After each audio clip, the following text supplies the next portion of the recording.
I was listening to Radio Caroline. There was somebody broadcasting. Mr. Ben, they said, you're a young man with young children. Why do you want to stop the pirates? And the phone rang just over there, and it was the Prime Minister. He'd been listening to Radio Caroline. He said, have you heard that broadcast? So I said, yes, I have, Prime Minister, or Harold, whatever I called him. So it was part of an attack upon a very, very conservative society. Tony Benn was the Postmaster General, and I don't think we thought of him as Tony Benn then. I think we thought of him as Anthony Wedgwood Benn, and he'd been Lord Stansgate just about 5 minutes before that, you know.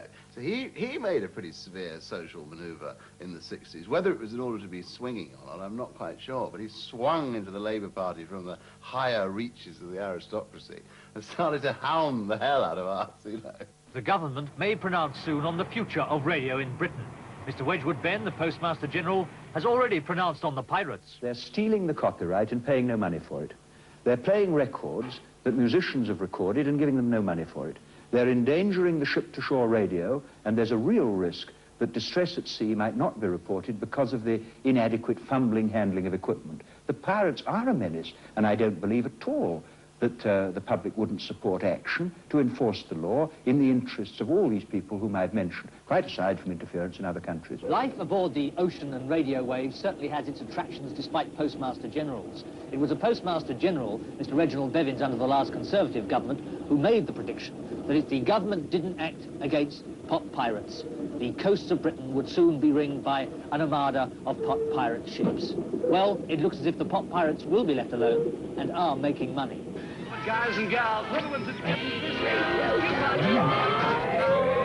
Feeling fine. There's something special on my mind. Last night I met a new girl in the neighborhood.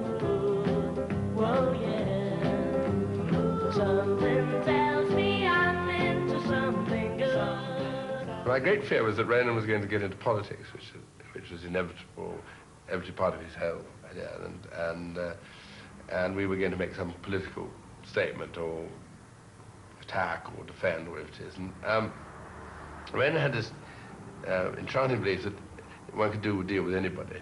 And I can plainly remember these Anglo-Irish dinners that Ronan used to get up. And Harold Wilson used to be the guest of honor, and we used to have them here in the Carlton Tower. And I remember, and we used to send him messages from Bobby Kennedy. We used to get these broadcasts, we used to get these telephone links with Senator Robert Kennedy, giving us messages to the youth of Britain. And then Ronan used to take the tapes and take them along to number 10 and give them to Mr. Wilson, you know, a message from the youth of Britain, you know. And I think Harold Wilson got pretty keen on the whole idea of the youth of Britain. Ronan was very good at getting over this sort of, this mystical idea of Radio Caroline, you know, as like the destiny of Great Britain was involved in Radio Caroline, and that it had this mission to fulfill. And he used to refer to Caroline as the lady. And when journalists used to go out there, and they'd notice that suddenly around the Caroline ship, around the Mia Amigo, that the seas would suddenly be calm, you know. And I mean, the reality was, because Caroline was anchored over a sandbank, purposely, for a calmer anchorage, but Ronan would be there and he'd say, oh, because that's the calming influence of the lady there, you see. And Ronan was very much into the idea, I mean, 1967, which for me was the heyday of Caroline, was the summer of love.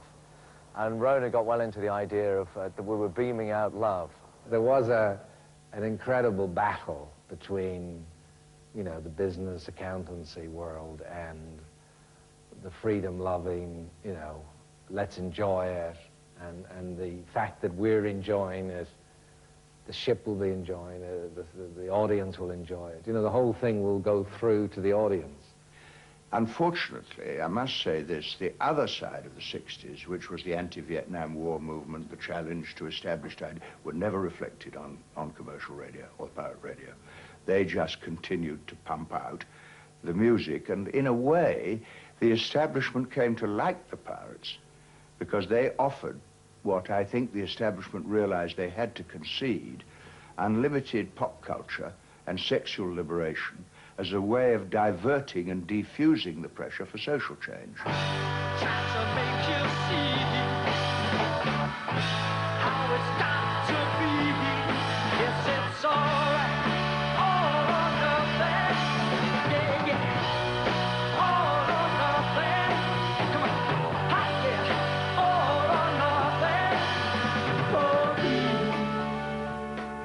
got this building, it was fun.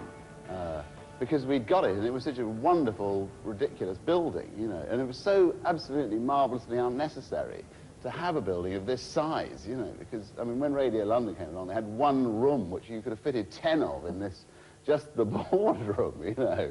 The attempts to try and get some sort of control over the thing, of a logical kind, did not succeed. Because you couldn't really have a logical conversation with Ronan of that kind. You couldn't sit down with Ronan and say, look, A, B, C, D, E, you know, like those sort of chaps like to do. They used to try it every week. They used to sit here at this table or whatever, and they used to say to Ronan, listen, let's get a bit of logic in there. But you couldn't. The Blarney, the whole thing of Ronan was too intense, you know. He'd say, well, you know, and he'd make you feel, including whole groups of people like that, but they didn't really understand something that was going on, some mystical thing that was going on which was beyond their comprehension. But what they'd figured was that we were losing money, you know, like a sieve, and they were right. So one day there just wasn't any. And so Phil Solomons was the contender, put in 50 grand, and he knew how to recoup it, you know. I had a record company, music publishing companies. We ran an artist agency. The money that I put in went in with the proviso that I became joint managing director of the company. I remember Ronan was a dreamer. He had wonderful ideas, but I knew straight away he was never a businessman. And my real concern was if I was going to put my hard-earned money into it, I wanted to make sure that it wasn't going to go down the drain. I wanted to protect it. When Phil Solomons finally took over and gutted the thing, I was very quickly removed. I was one of the first to go in the night of the Long Knives. And after that, all we played was The Bachelors, you know. I wonder why you keep me waiting. Charmaine, my Charmaine, my Charmaine, my Charmaine. I wonder when They didn't like a lot of the records that we made, but they still went into the charts. The Bachelors had 17 hits in a row. They were very middle of the road. They're very, very strong artists. They do a lovely performance. To be very honest with you, I wouldn't have gone into it unless I had control of the playlist in order to play my own record. He did restore order, I think, to an extent.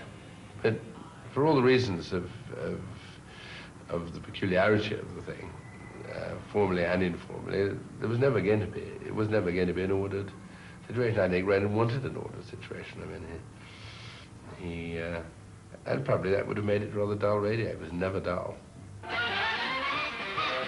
I got a letter yesterday, and I opened it up, and I read this letter, and it was from an old lady, a very old lady, and she was on about the Marine Defences Bill, you see. She said, "My dear young man," she said, "would you believe it must be at least 49 years since I committed an offense with a Marine?"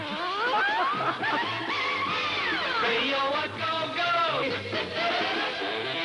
Here they are, the happiest criminals in town. By that time, we were very much an international station, and we had an a pan-European identity. And the part of the law that affected us, as we saw it, was the part that was going to make it illegal for British advertisers. I mean, the part that was effective was going to make it illegal for British advertisers to use Caroline. So we figured that it would be tough to continue.